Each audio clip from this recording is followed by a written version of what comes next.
Mirëmëngjesi të nderuar teleshikues, ku takuam sërish në emisionin e përditshëm What Happened Today, ku do të jemi së bashku çdo ditë në orën 07:30.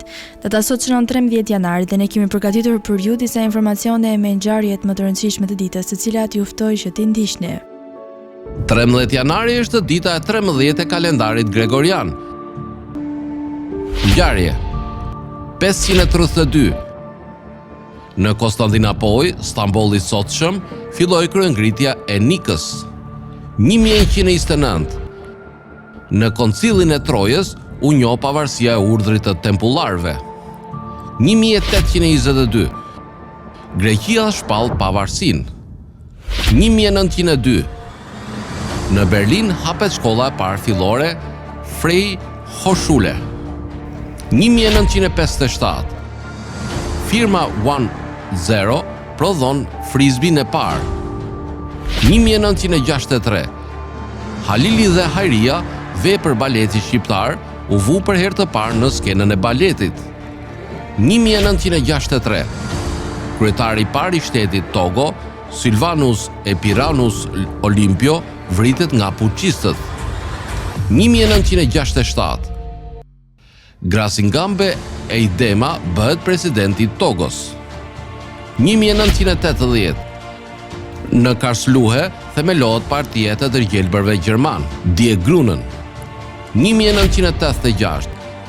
Filloi lufta qytetare në Yemen. 1991. Në natën mes 12 dhe 13 janarit, trupat ushtarake sovjetike pushtuan ndërtesën e radios dhe televizionit në Vilnius, Lituani. Gjatë këtij aksioni të dhunshëm, kundër protestuesve të parmatosur, u vran 14 persona dhe u plagosën mbi 1000. 1995. Tërmet në Kobe, Japoni.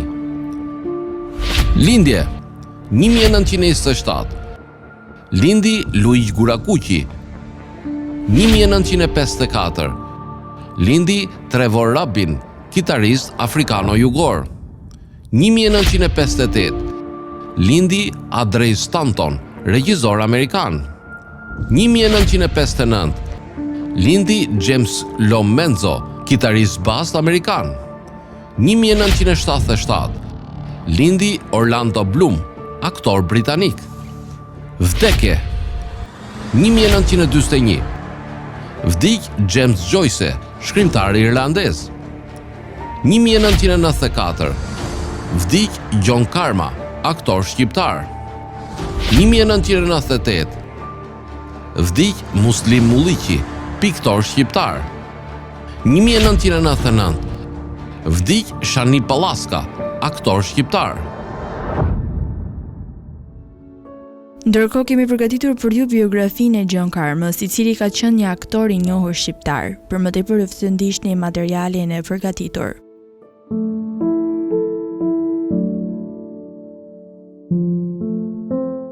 John Karma, Shkodër, 11 korrik 1917, Tiranë, 11 korrik 1994, ka qenë aktor i njohur shqiptar.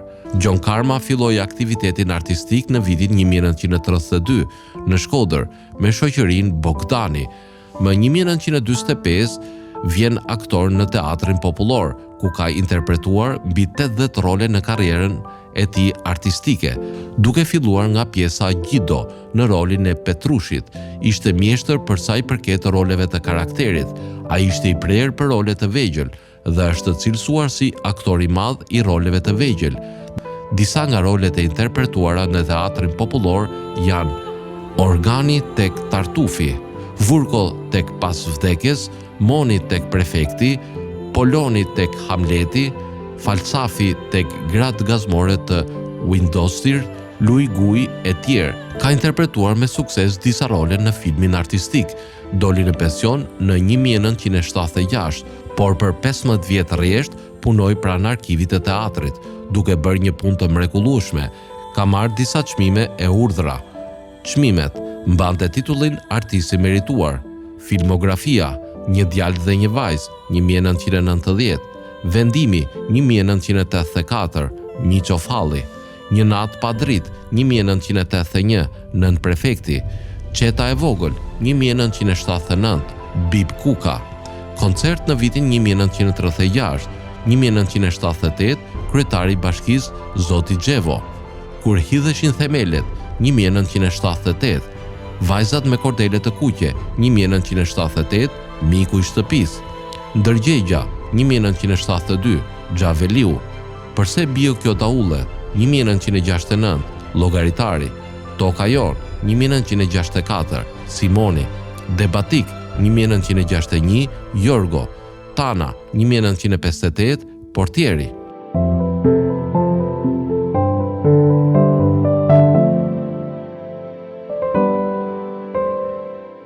Dhe tani do të kalojmë në rubrikën kuriozitete, ku sot do të flasim për McDonald's. A e dini se si është krijuar McDonald's? Zinxhiri amerikan i restoranteve të ushqimit të shpejtë McDonald's u themelua në vitin 1940 dhe çatër është rritur në zinxhirin më të madh të restoranteve në botë për nga të ardhurat. McDonald's i më i vjetër që funksiononte në Lakewood dhe Firenze në Dorve, Kaliforni, ishte restoranti i tretë i zinxhirit dhe i dyti që u ndërtua në harkun e Art. Familja McDonald's u shpërnguar nga Manchester, New Hampshire në Hollywood, në Kaliforni në fund të viteve 1930. Vëllezërit Richard dhe Maury McDonald's dhe Gen Mac filluan të punonin si lëvizës dhe artizanat në studiot e filmave.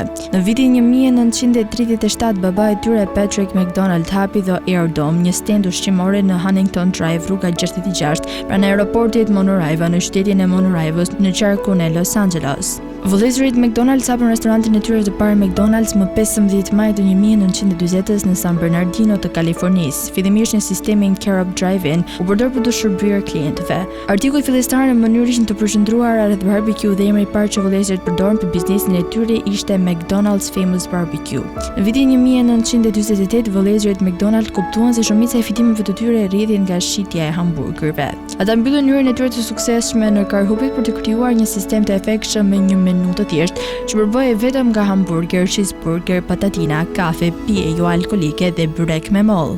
Në prill të vitit 1952, vëllezërit vendosën se kishin nevojë për një ndërtesë krejtësisht të re për të arritur dy synime, përmirësime të mëtejshme të efikasitetit dhe një pamje më tërheqëse. Ata mblodhën rekomandime nga një arkitekt dhe investuan të paktën 4 duke zgjedhur Stanley McClarson, cili praktikonte në Fontana aty pranë. Vëllezërit dhe Meston punuan së bashku ngushtë në projektimin e ndërtesës së re. Ata arritën efikasitetin shtesë që u nevojite ndër të tjera, duke vizatuar matit aktuale të çdo pajisje me shkumës në një fushë tenisti brapa shtëpisë së McDonald's.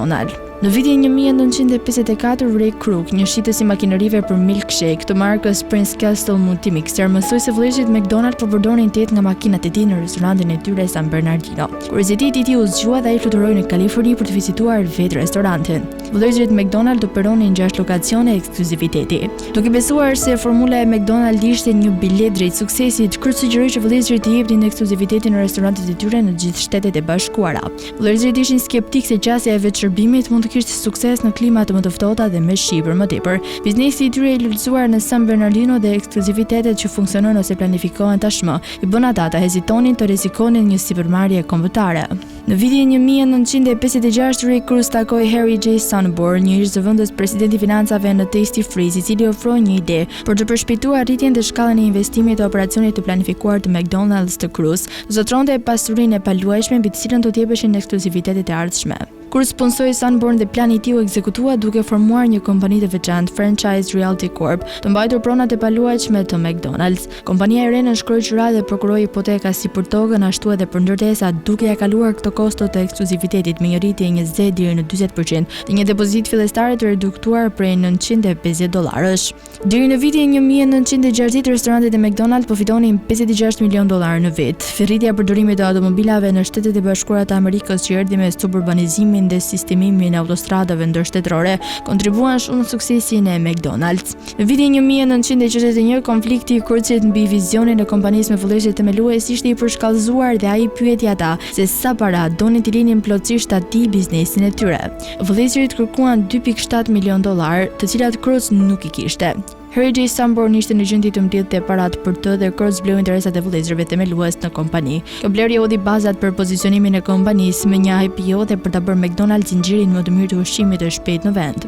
Procesi i saktë me të cilin kompania është shitur nuk dihet dhe ai përshkruhet si një kontroll armiqësor nga Kroc të fillimit biografik të vitit 2016. Në vitin 1970 restoranti i parë i Shteteve të Bashkuara të Amerikës dhe Kanadas u hap në San Jose të Costa Ricas. Në vitin 1971 McDonald's hapi restorantin e tij të parë në European në Amsterdamin e Holandës. Në dhjetor të 1971 restoranti i parë gjerman u hap në Munich. Në 1972 u themelua shoqata kombëtare e operatorëve të Black McDonald's. Herman Petty, afrikano-amerikani i parë që dha ekskluzivitetin e një McDonald's, ndihmoi në themelimin e shoqatës dhe ajo shpejt u bë përfaqësimi i zërave ndë njerëzve brenda kompanisë. Vendosjet e para të McDonald's Express u hapën në vitin 1991 dhe këto janë prototipe të shkallës më të vogël të ndërtuara zakonisht në ndërtesa të parafabrikuara ose vitrina urbane, që nuk paraqesin artikuj të caktuar të menu si milkshakes dhe quarter pounders. Në janar të 2012, kompania njoftoi se të ardhurat për vitin 2011 arritën nivelin më të lartë të gjitha kohërave prej 27 miliard dollarësh dhe 2400 restorante do të përditësoheshin në 1300 të reja do të hapen në mbar botën.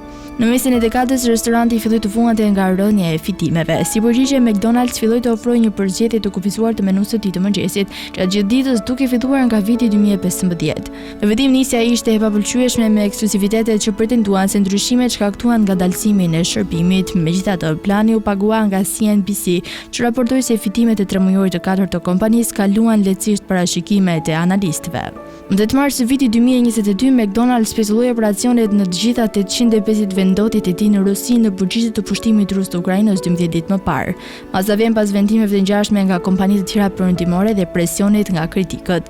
Arka u rilançua më 12 qershor të 2022 si Vusko dhe Toka dhe shishme dhe kaq nga ekskluziviteti vendas Alexander Govor.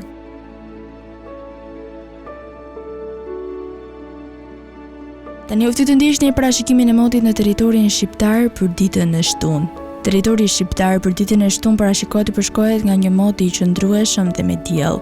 Sipas parashikimeve, temperatura minimale do të jetë -7 gradë Celsius, ndërsa temperatura maksimale parashikohet të jetë 9 gradë Celsius.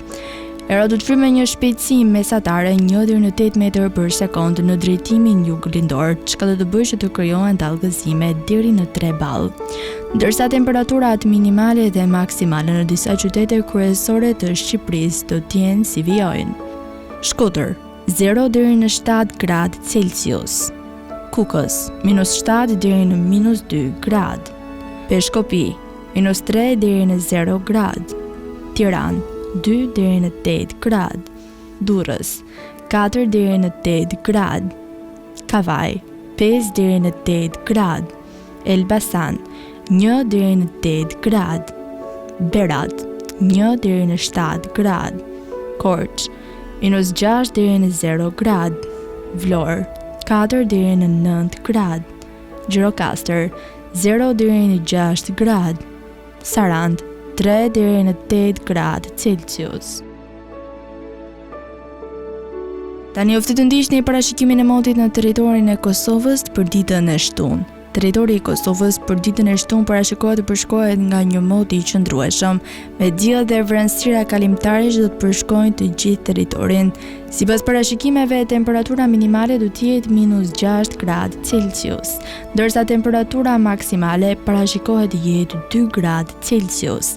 Era do të fryrë në drejtimin juglindor me një shpejtësi mesatare 1 deri në 3 metër për sekond, ndërsa temperaturat minimale dhe maksimale në disa qytete kryesore të Kosovës do të jenë si vijojnë: Mitrovic -5 deri në 2 gradë Celsius, Podujev -6 deri në 1 gradë, Skënderaj -5 deri në 0 gradë, Pej -4 deri në 2 gradë, Prishtinë -6 deri në 0 gradë, Gjakov -5 deri në 1 gradë, Malishev -5 deri në 1 gradë, Gjilan -6 deri në 0 gradë, Ferizaj -5 deri në 1 gradë, Kalçanik -6 deri në 0 gradë, Prizren -5 deri në 1 gradë Celsius. Të nderuar teleshikues, kjo ishte gjithçka e përgatitur për emisionin e sotëm. Bashkë do takohemi sërish nesër po në të njëjtën orë. Ndërkohë të ndiqni programacionin në vim të Drita Televizion, si dhe mos harroni të na ndiqni në rrjetet tona sociale, TikTok, Instagram, Twitter dhe Facebook, si edhe në websajtin ton drita.tv.